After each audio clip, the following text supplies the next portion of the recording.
We're back, baby. It's the charity stripe. Pitch free throws because they are free. Fisher Tosopoulos, DJ, Nikki, Snacks, Crider, Monday, July 24th.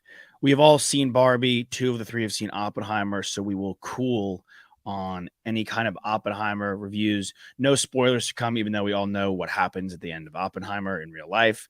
There's no surprise endings out of Christopher Nolan there. Barbie, though, without giving anything away, fellas, how did you feel? Maybe give it a score out of 10, and maybe favorite performance. Toss, you saw it first. Did you see it the night it came out? No, I saw it on Saturday. Okay. Saw the day Saw it before on us. Saturday at Century City Mall at the AMC at Century City, which is where you guys saw it as well. And let's just say, without any spoilers, that there are some references to Century City, which made Quite a it really, few. really fun to watch the movie in Century City. And the crowd, the audience loved those lines. And my favorite performance, it's probably a tie, just by number of scenes. You know, I'll give the tie to Ryan Gosling. I thought he was unbelievable. I think he should get an Oscar nom for best supporting. I thought he was absolutely fantastic, and I really thought that Kate McKinnon was hilarious in this movie. She really She was. had me laughing every line. Every time she opened her mouth, I was like, I couldn't stop laughing. She's the weird Barbie. That doesn't really give anything away, but just kind of Kate McKinnon and Ryan Gosling operating it at full capacity, like 110% from a comedy chop standpoint. It was great. He's good. I really in enjoyed everything it. He does, in my opinion. Like he doesn't miss these days, at least. Gauze. Yeah. Yeah, I think, should we like have the conversation? Is he? I know, like, is he even still a little underrated? For sure.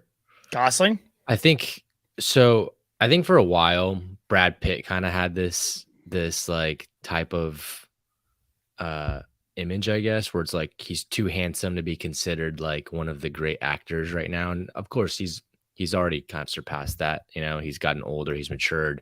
Obviously, the roles he takes now are much more serious, but he's able to also put it on a comedic performance too. I mean, he was hilarious in Bullet Train. I mean, he was hilarious in Inglourious Bastards.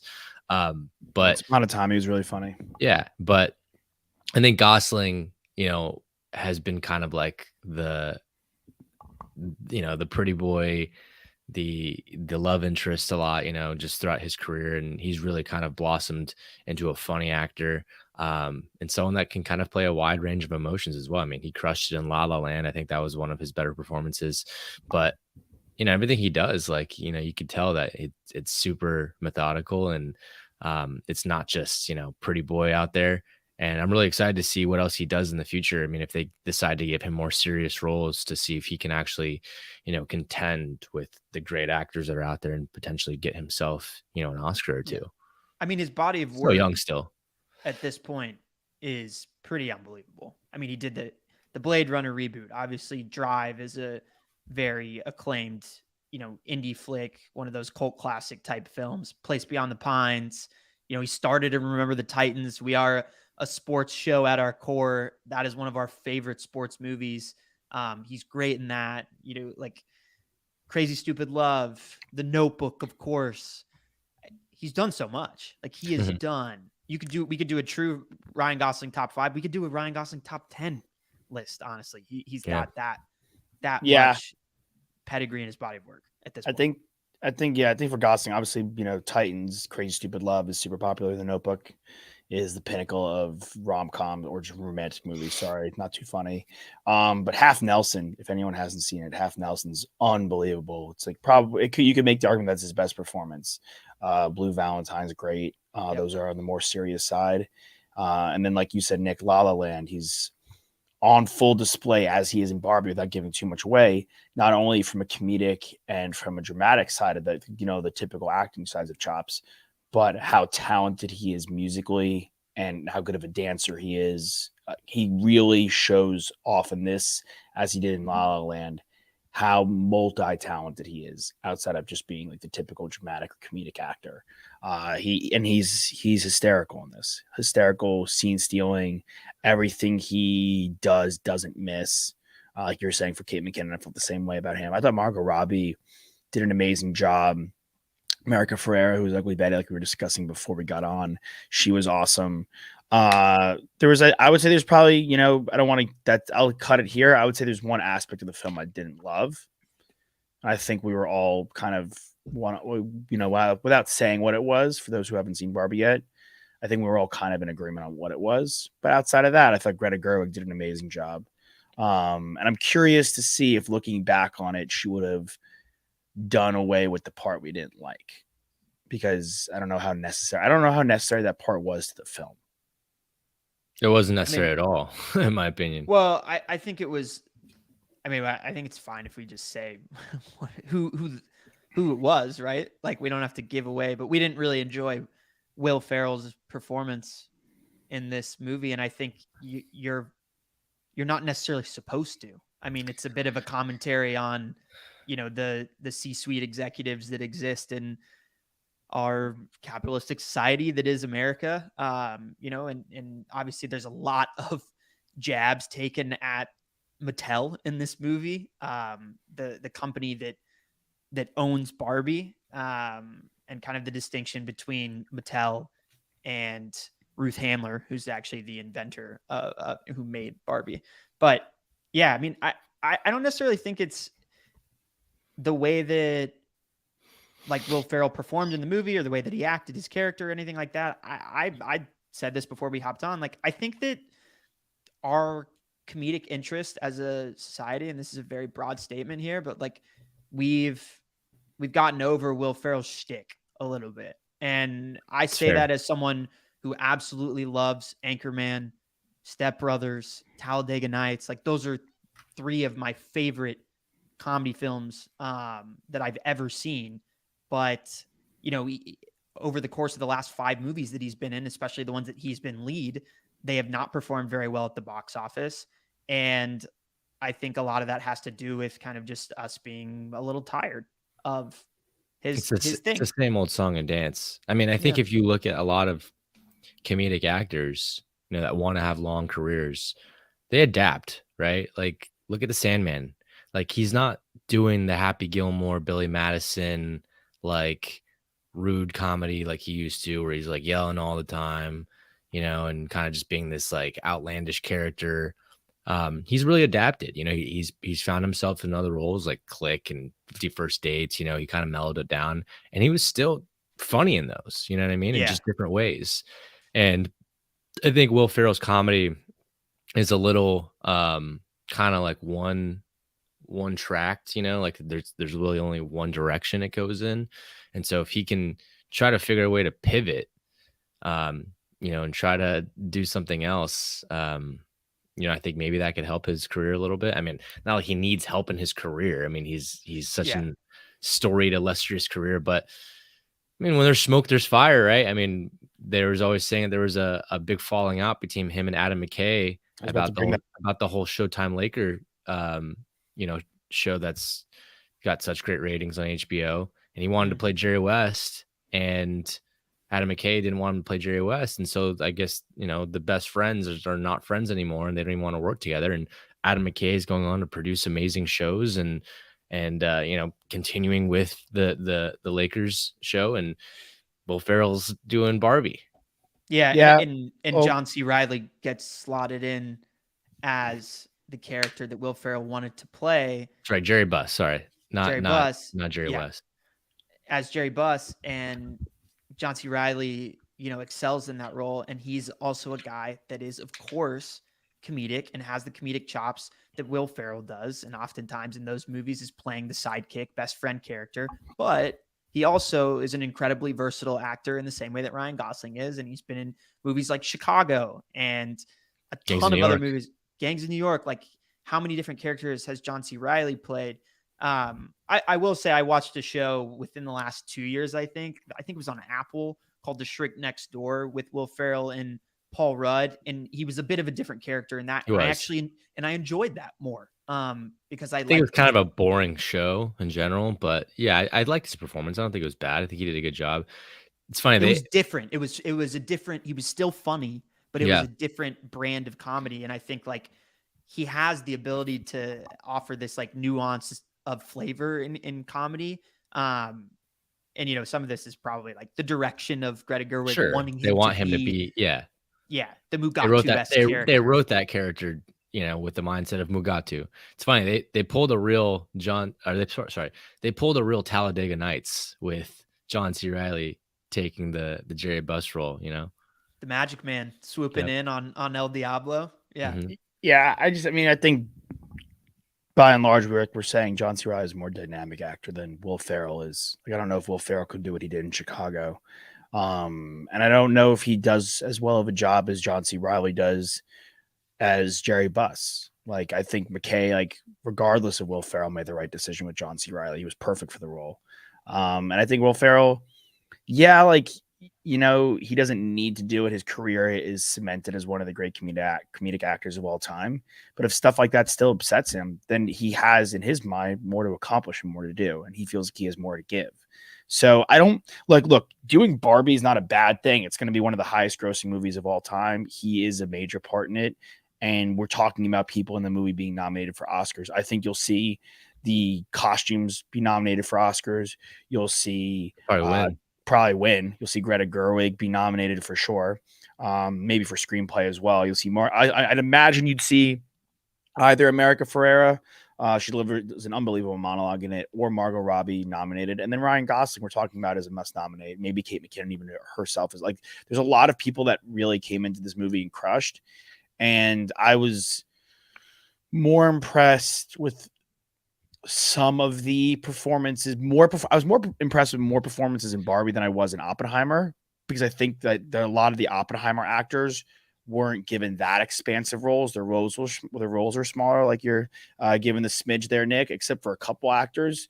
I will say, from an Oppenheimer standpoint, again, without giving anything away, what Cillian Murphy had to do from a length and how much he had to undertake, I don't know if I've ever seen that before.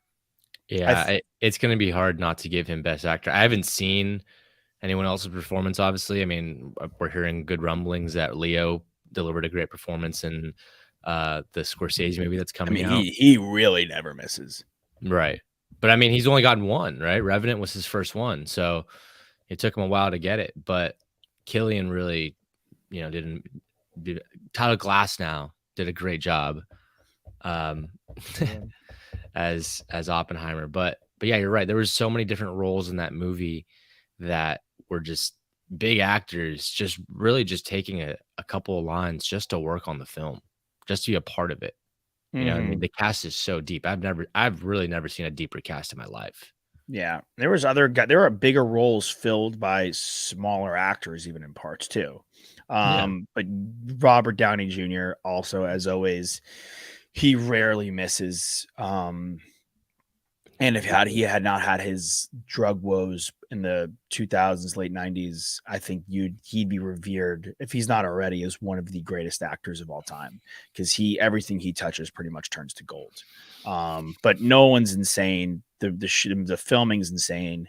And Cillian Murphy, I think we love Peaky Blinders, and I think a lot of people love Peaky Blinders.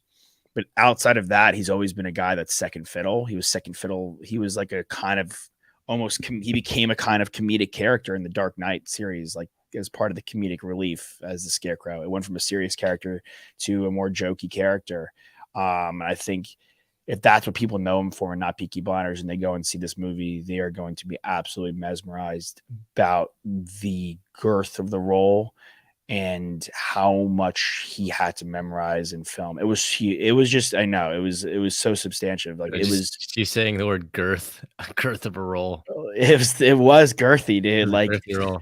Outside, I mean, like, you brought up DiCaprio. Like, the only role of that girth I can really think of was like Wolf of Wall Street. It was like a 3-hour movie, like, where DiCaprio had so many lines and so many parts and so many like different things that he had to accomplish within it. And Oppenheimer, it's not in the same style or vein, but Oppenheimer is a similar sized role. Like, it is long. Yeah. I will say, before we close this out and move on to sports, amidst all this strike stuff with SAG and the Writers Guild and everything like that, and what's going on in Hollywood right now, this weekend could not have come at a better time, to be honest. You know, with Barbie and Oppenheimer smashing the box office. You know, I Yeah. think someone said that it was like the fourth best box office weekend in history, you know, just in general, across all movies. It's And definitely, I saw something that maybe said it's the first time two movies have been over 80 million. So a lot of times if it has gone over, it's been because of one one film. movie, right, Right. right, right. And maybe it might have done better than that. You know, that was just as of like Saturday morning that I heard that. So, you know, maybe Sunday could have gave it a little extra push. But regardless, it's coming at a great time, you know, when Yeah. people understand the power of going to the theater and just movies in general, right? Like these executives are really trying to leave money on the table right now by delaying stuff because, you know, they don't want to give people fair wages. Um, I think that this is going to move the needle forward in a big way. You know, Yeah. whether you know whether you think it's going to go in the direction you want or not. I mean, people really just want to get back to making stuff and you know making money too. And Yeah, I think I've seeing cool things. I mean, you're looking at it's two IPs that, yes, of course, Barbie has existed for a long time.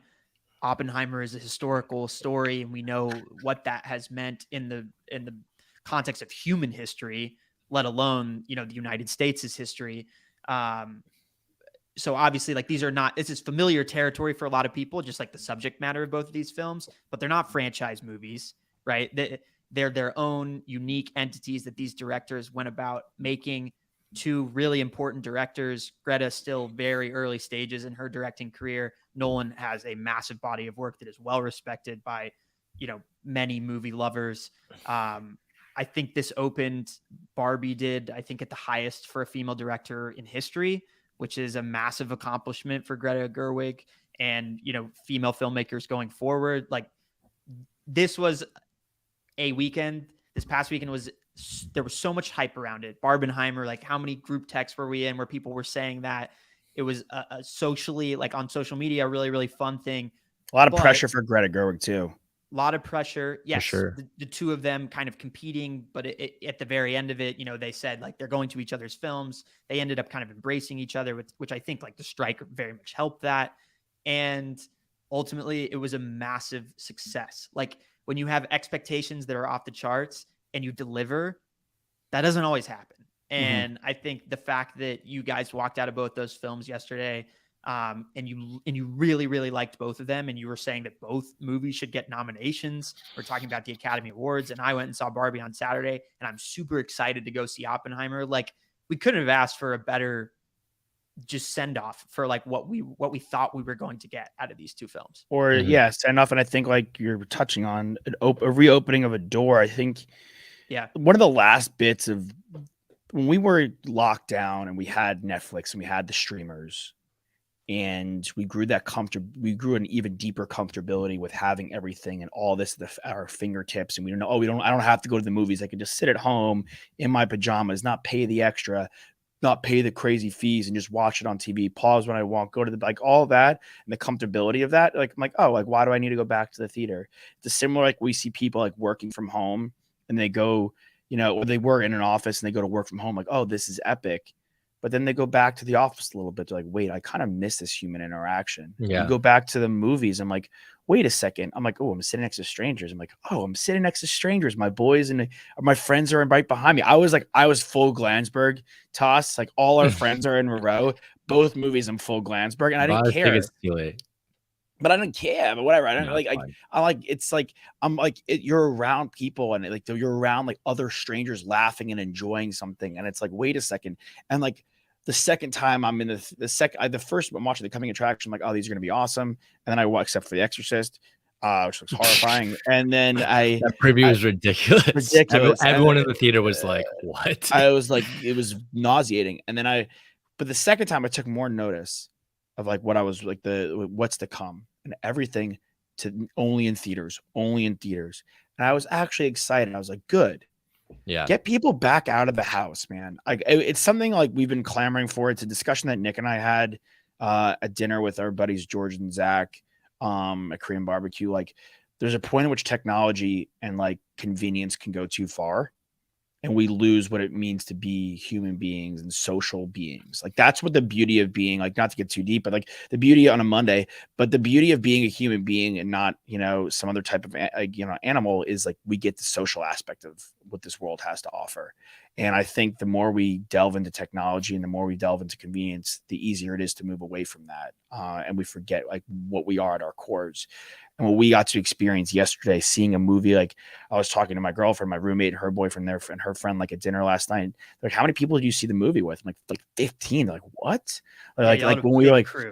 Like that's like what it was in college when we were kids. And I know like, oh, college, but that was like the beauty of going to like a movie birthday party, a movie thing. And it was a well-organized thing and we killed it. And like a lot of groups are doing that. I don't know about you guys, but like when I was in middle school, we would have like 100 kids around middle school at the movie theater, whether that be at one show or like was across. It? Yeah. And that was like the night, like Friday night.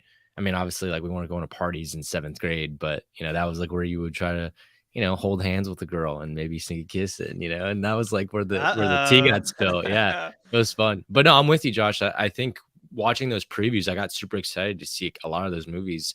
And, me and my girlfriend got the movie pass, the AMC movie pass that allows you to see 3 movies a week, right? For the fine price of, I think, like $24.95 or something for the month. Just about that. Yeah.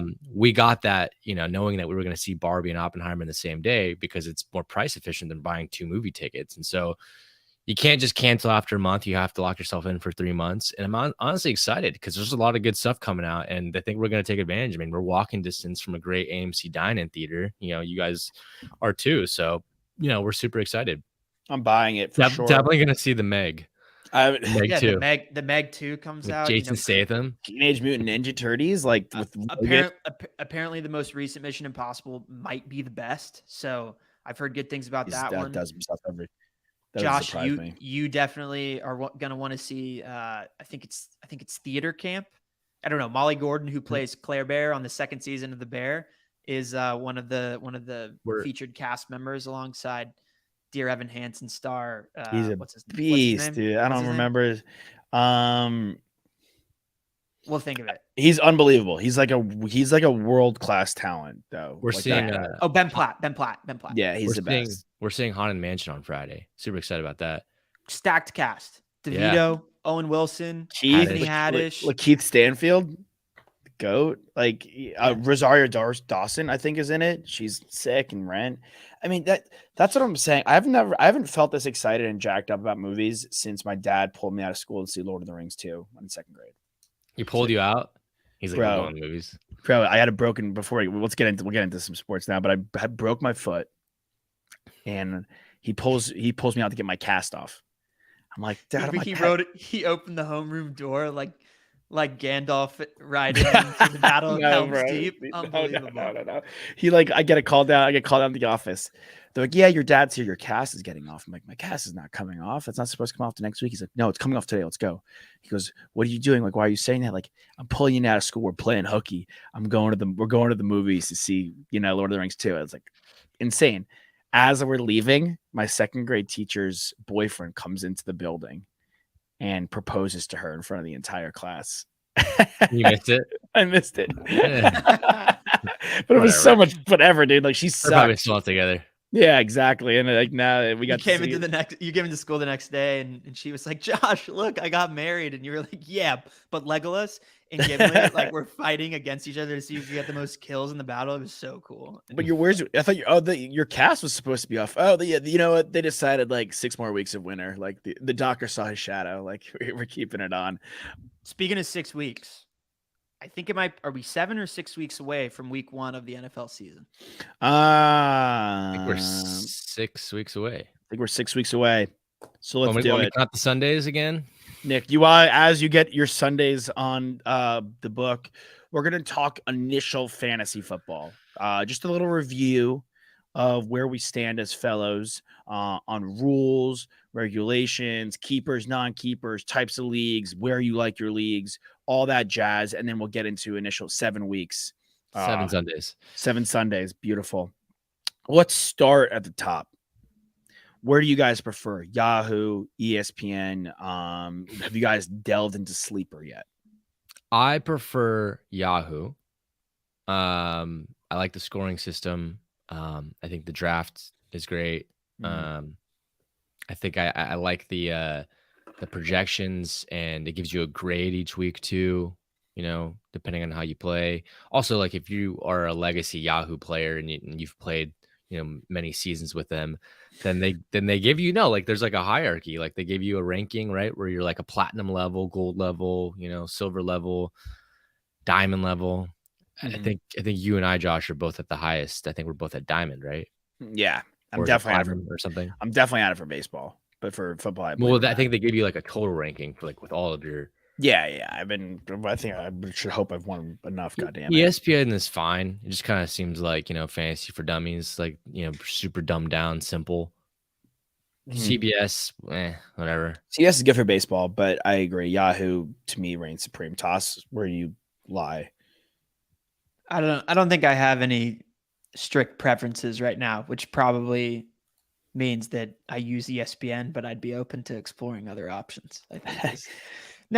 Look, ESPN is, like Nick said, the utility of it, like in the ease on the app, is great, but because there's so many users on it, you also get like a lot of app crashing, and like on game day, sometimes it'll say like, TJ Yeldon broke a 75-yard touchdown run. It's like, he's not even playing. He's not even like rostered on a team. Like, why are you telling me that he still is the running back for the Jags when in fact I don't know where he is now. But I just think that the ESPN fantasy football app can get a little finicky sometimes. And that's a bit of a bummer.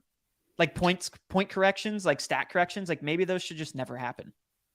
Yeah. Because like you're just on it, I know some of that has so much for AI, right? Yeah. Figure it out. What about PPR, half PPR, standard? Because Alex, I believe you're in one of each. Nick, you are in just PPR, half PPR, like I am. Yeah, I like full PPR. Okay, Alex. The league that I have a standard league is my longest tenured league, so like I'm cool with that one's rules not changing, and I like having a differentiation and like a different set of rules for the leagues that I'm participating in. So like one is a half PPR, like our LA league has been a half PPR, I think, and 2 QB league. I have 2 college leagues that are PPR, and then like my hometown high school league is standard. So I don't necessarily prefer. I mean, I don't prefer standard, but I just like that league has stayed the same. I prefer half point or full, but the difference isn't that big to me. PPR is cool because you can stash running backs who just get peppered with passes in the backfield, and they can be like a nice flex that you can stream on any given week. But I feel like half point feels probably the most fair to me. I like that. I like the fairest translation of like if your player is actually good. Understand. What about, you mentioned the 2 QBs? We're in a 2 QB league with 10 teams. It's a little tough to do with 12. How do you feel? Is it fun for one league to have that, and then everything else, like you don't need it? Yeah, but you're not loving the 2 QBs. I don't personally love the 2 QBs if it's like every single league. Sure, Okay. if it's one league, that's fun, but I like the traditional 1 QB. That's your guy, because when bye weeks come around, then you're shuffling. Then it's just like who stacks the most QBs on their roster. You know what I mean? Because look, even if it's 10 teams, that's 20 quarterbacks are starting, right? And you probably imagine that each person has at least one backup on their roster. So like right there, you've got 30 of the quarterbacks taken. So that leaves 2 guys left in free agency. And you're basically just like an arms race where it's like, all right, who's going to pick up, the guy who might start for the Jets next week? Now it's Aaron Rodgers, but like, no, for sure. And that got kind of frustrating. Yeah, understood. Toss. Yeah, I'm with Nick on that one. It's good because you get other guys in the mix, especially like I think Nick, you're the same way as me, and Josh, you are to a certain respect as well. When we evaluate quarterbacks and just the way that we look at quarterbacks going to the draft or going into a year, like we like to have we like to have the same guys.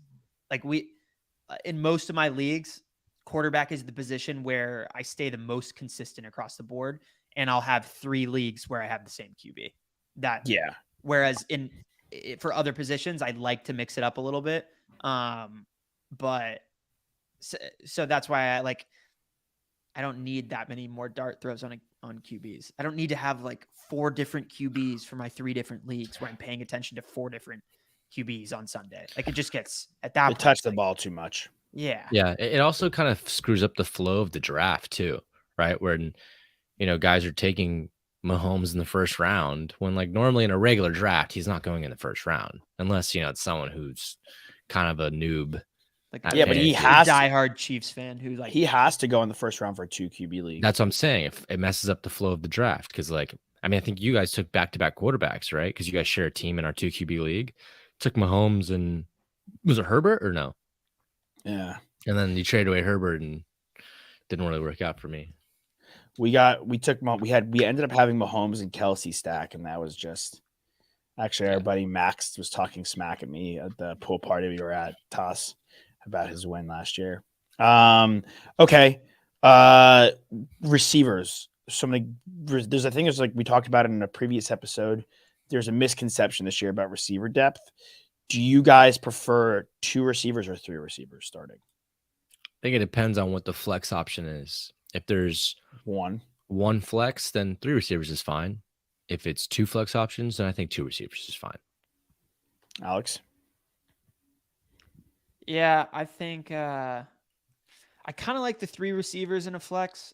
That's where skill can really come into play for a league where guys skill and luck, of course, because sometimes a random receiver who's wide receiver 3 on the Browns scores 3 touchdowns in a week, and you get to say that you knew that was going to happen when you certainly did not. Although that one stint where Brashad Perriman was tearing it up on the Bucs, I knew that was going to happen. But no, I think it just makes it fun when you have a wide receiver 3 who kind of pops off and you take a dart throw. It's how you discover new guys. Honestly, it's how you figure out who's playing on what teams. It's how you for rookies come up with the next guy who's going to be your 4th or 5th round pick the following year after he puts together a 700, receiving yard season or something like that, but he didn't get the opportunity and he gets traded, or Christian Kirk or someone like that, 3 or 4 years ago. So yeah, I like the 3 wide receiver and 1 flex. Keeper?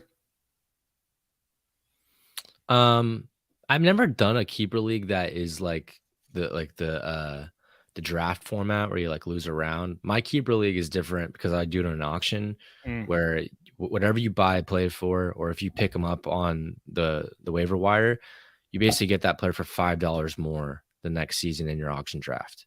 So it's, if you're getting, like, for me, I'm keeping Garrett Wilson this year, picked him up on waivers. He's technically free. So now I get him for $5 in this draft, which I think he'd probably end up going for 40, 50, maybe $60 in this draft. What's your payroll? Your payroll is like 200, I think. He go for 60? Antonio Brown went for like 95 one year. Wow. Like running backs, like the top running backs will go for like 70 or 80, like McCaffrey, like Eckler. How can you rationalize that? Guys do it. They just don't want to give up a player. No, look, I'm in an auction league. That's just how it is. That's just how it is. I'm in an auction league as well, where your payroll is 260. Like, and I get it. How do you rationalize? Yeah, I mean, how do you rationalize giving, Ohtani $500 million and the rest of your team's getting paid? Yeah. 16 million, 20. Like, it's the same thing. Judge, like the highest I saw a guy go for this year, and I was like, whoa, like the highest I've ever. And rightfully so, I guess. Acuna went for like $48, $50, and right. That was like, and in this league, there's less teams. Like, they take away like 6 teams, and they also, like, the superstars are really more at a premium. That's a lot for a player to go that much. That's a hefty price, but auction's fun. But yeah, I'm saving some shekels for sure. And in years prior, I think I was, because you can only keep a player 3 years in a row. So I had Eckler like really, really cheap, when he first popped off 4 years ago. I was keeping him every single year, and then now my time's run out on him. But it's a new generation. Garrett Wilson's a great keeper. Mm-hmm. I'm not stuck with Pacheco and Jimmy Cooks. but I'm stuck with James Cook and Pacheco. Toss, have you done a keeper, or you're just fully entering your first full you're in a dynasty now, right? Yeah. Yeah, that one's keeper and beyond. I'm in one too. I never done a keeper, but interested to see how this new endeavor goes for me with this, where I roster an entire team. So it's a defense and an offense. And defensive players, like linebackers, are probably the highest scoring defensive players. Tackles. Yeah. And then I'm sure interceptions and DBs. It's not an entire defense. It's like 3 DBs and like 4 linebackers / edge guys, and then like 2 guys up the gut, 2 like defensive tackles. So it'll be interesting. It'll be interesting to see. But I've never done a keeper. Always been interested. Just never been the format of my leagues. But I think there's also something fun about starting fresh and building out your entire team. There is. Yeah. I'm glad every league I'm not in is a keeper league. It'd be too much. Yeah. Favorite? Let's get a little personal. Your best fantasy moment. The year where I won all 3 of my leagues. Which was, I don't remember when it was. I think it was a couple years ago. Were we out of college? Oh yeah. Nice. Congrats. Which I won this league, our league. We're in together, yeah. Because I went back to back in this league. So it wasn't 2 years ago. I think it was 3 years ago where I won all 3.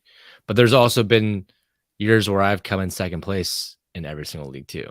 Like that's the kick in the nuts. I think that happened like twice to you. Yeah, it has. It's terrible. consistent. always getting there. Yeah, which is at the end of the day what you want. I ripped second place 2 years in a row too. Once it was kind of brutal. Toss, what about you?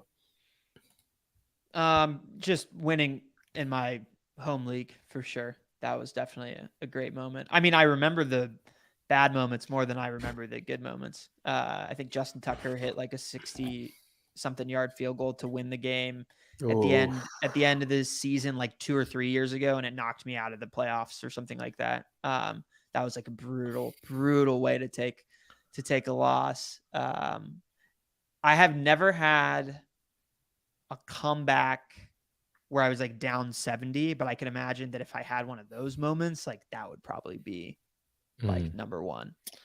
I'm going to throw one more out there. Because we had our boy Chris Johnson on the show last week. If you haven't seen it already, go check it out. But the year that he went for 2K, I had him on my roster. And I had him, I believe, Adrian Peterson and Arian Foster. And I won that league, of course. But that was a fun year. I think we were freshmen in high school. That's insane. I had one year for like $10 a person back then. My home league was a keeper league, and we do by draft slot. We used to do you keep 2 guys, and then the draft just starts. Our buddy Gitlin does that. So we did that one year. And it was Deshaun Watson's first year with DeAndre Hopkins and Todd Gurley's comeback year. And I went 15-0, which was pretty. I'll never do anything like that again. And then the other one, hard to go undefeated unless you're playing with a bunch of just scrubs. It just the way everything broke down was like basically what had happened was I had started the draft with AJ Green and Michael Thomas. Michael Thomas was sick. I get DeAndre Hopkins, Todd Gurley, my quarterbacks, Russell Wilson. I draft Zach Ertz. There's a rookie by the name of Kareem Hunt who no one's picking because no one knows who he is. I take him. He leads the league in rushing. A young rookie in New Orleans pops off week 1, and I'm the first in the waiver wire to grab him. It's Alvin Kamara. So like that's like you win it. I never changed my roster. No one got hurt. I got lucky like that way, and that was it. And that's how you get it done. And then I made a crazy trade for like 4 guys for like Julio. And then the other one was sometimes like I don't know if you guys have been in this situation before, but I was in one of my leagues. I was in the finals with 2 of our other boys, and I offered to split the pot. Okay, we'll split it, and we could go put the money towards something. I said no. We'll put the money towards something fun. It was me and our buddy Eli, and then Striker, our other friend, and Jesse, our friend. We were playing them. And I'm like, how about, you know what? We'll go, everyone gets their own flights, but we'll find like a cool place to go see a concert. Like we all love music. It was like a really like campy, like fun thing for me to throw out there. And the other team was like, F you, we're not doing this. And you guys won. First game was Kamara's 6 touchdown game. Ugh. And we won. That was it. It was done. I offered a split once when I was in the championship, and the guy said yes, and I lost. And I felt really good about it. I felt really good about it. I was like, amazing. yes. I told him, I was like, look, it was a big pot too. It was like, I think we each took home like $1,000, and I was like, look, man, like, we both probably need the money right now, Yeah. it was like in COVID, and hey, dude, we like it'd be kind of nice to have some pocket change. He's like, yeah, you're right. The art of the deal. The art of the deal. Wow. Let's go to. I want to do our homie Clint. Oh, Clint, great Mhm. dude. Yeah, see, that's fair. I'm gonna go to the rankings quickly. Who in this? Let's say top 15. So Jefferson Cup, you guys see it right here. For those listening, I'll read it out. Justin in this PPR, this is on ESPN. Justin Jefferson, Cooper Cup, Eckler, Hill, McCaffrey, Bijan 6, Jamar Chase 7, Devontae Adams 8, Kelsey 9, Barkley 10, Jacobs 11, Taylor 12, Henry 13, Diggs 14, Lamb 15. Maybe outside of Barkley, who's might be sitting out, who scares you the most on this list? Scares me how? Like reach, like you're not excited about, like this is not a guy that. Okay. I mean, look, I think he's going to be great. Probably top 10 worthy. However, I don't. You ready to settle a score. Your mayhem on ESPN is going off. It's going crazy right now. Oh, is it? Yeah. There are 3 running backs that make things interesting. The site's supposed to be muted. Sorry, guys. I mute that tab. I believe that was mayhem, wasn't it? It was mayhem. Yeah, whatever. It was. Regardless. Sorry. Cooper Kupp coming back from a major injury. Didn't play almost all of last season. Being the number 2 player on that list is, it's a little high. We have to see how he'll come back. We'll have to see how Stafford plays. I mean, that's another guy who's come back from injury, right? You got to make sure you're on the same page, and you got a quarterback that's able to throw you the ball. I agree on the ranking there. I'm not afraid to take Cooper Kupp. I'm not taking him with like not top 2 5. though. No. I'm not taking him with the top probably 4 pick. But I'm not afraid to have Cooper Kupp on my team. No. I'll let someone else reach for him, like you're saying. But I believe that he will have a good year, and at least whether the Rams are a good team or not, like Stafford and Kupp, that connection, he will score touchdowns, he will get receptions, especially in a PPR. I have confidence there. The running backs, man, those are who scares me, and I'm specifically Jacobs and Taylor. Like those are the 2 guys. Jacobs was the best rusher this past year. 2 years ago, he wasn't. Like this is not a good Raiders team. I know they weren't a good team last year, and he was an absolute workhorse, but he's a guy that's gotten bumped and bruised during years past. Maybe not like season-long injuries, but, missing 2-3 weeks here. To me, it's Jonathan Taylor from 2 years ago. He comes back the next year. The Colts aren't that good, and he has a really bad year. And now the defenses will scheme against him and make Jimmy Garoppolo beat them with his arm. And I think it doesn't necessarily bode well for Jacobs. Now, if he's your RB2, I think that's great. But I don't want him to be my RB1 this coming year. Yeah, I think that's fair. I think it's very fair. Is there anyone like on your radar that you're like, I'm comfortable reaching for that guy? I know you never want to reach, but is there anyone that you guys are looking at? They're like, all right, I can make that reach. Yeah, I think Amon-Ra St. Brown's a guy. Very productive last season.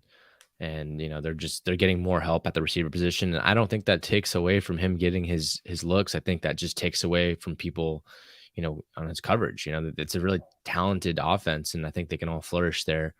And Garrett Wilson, another guy we talked about as well. I think people are probably going to end up reaching for him too. He might be a guy that goes early in the second round just because he's got the new Aaron Rodgers connection, and things are already starting to look really good right now in training camp. But, those are guys that I think, young receivers that are, built for a lot of targets and a lot of volume. Toss? Yeah, I just feel like this is a similar vein as Garrett Wilson. I think Etienne's going to get picked early. I think he's going to get picked early. I think people are really, really enticed by how he finished the season last year with his speed and burst and his big playability. I'd move a lot to get him. Chubb, man, like if I can get that guy on my team, I'm just always feeling good. Like I He's see so Jacobs and I see disrespected. Taylor, and it's like, where's Nick Chubb? He's pretty disrespected.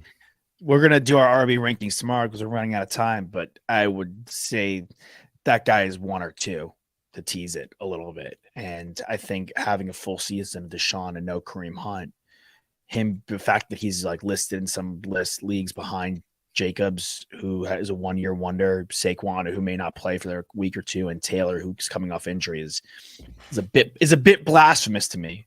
So you got to play. Sorry, Nick. I was gonna say, do you think that like Nick Chubb gets disrespected just because of like where he plays? Obviously his position. Like they always say running backs aren't valued, but where he plays and kind of just like the swag factor, like he's not like the flashiest, like swaggiest running back in the NFL. Like no gloves, kind of has just like the stock helmet, like not a cool face mask. He's just a machine, right? Yeah, yeah. He just kind of like runs the ball hard and doesn't really like do anything extra flashy, but he's super reliable. People want to hit a home run in the first or second round. Me personally, I try to get workhorses in the first and second round. I try to get 2 stalwarts, guys that I know that are consistent, that are probably going to be healthy, guys that could be there. Like a Devontae Adams to me is enticing because I know what Devontae is going to be. Like there's no surprises. I know he's going to play, and I know he's going to get his targets and his receptions. Like it's not the sexiest, newest, shiniest toy, but like I know I have something to rely on. So like that's like Nick Chubb is like, I think people like the swag factor, like you're saying, he plays in Cleveland. He's not a big PPR running back. I think people kind of shy away from that. But the guy, if he's he's healthy, which he usually is, he's a lock to run for 1,200, 1,300 yards. Yeah, and I think that Browns offense scored a lot more points than people thought they were going to last year with Jacoby Brissett, and I think they have the opportunity to once again kind of unlock another level with Watson and a full camp and working with Chubb, but it all goes through Chubb. It does. Well, good lead to tomorrow's show where we talk running backs. Gents, I'm glad we got to talk a little Barbie. Toss, let us know when you see Oppenheimer. We'll delve into it then. Fisher, Tosopoulos, DJ, Nikki, Snacks, Kreider. It is Monday. Have a great week, everybody. Hit your free throws. We'll see you next time.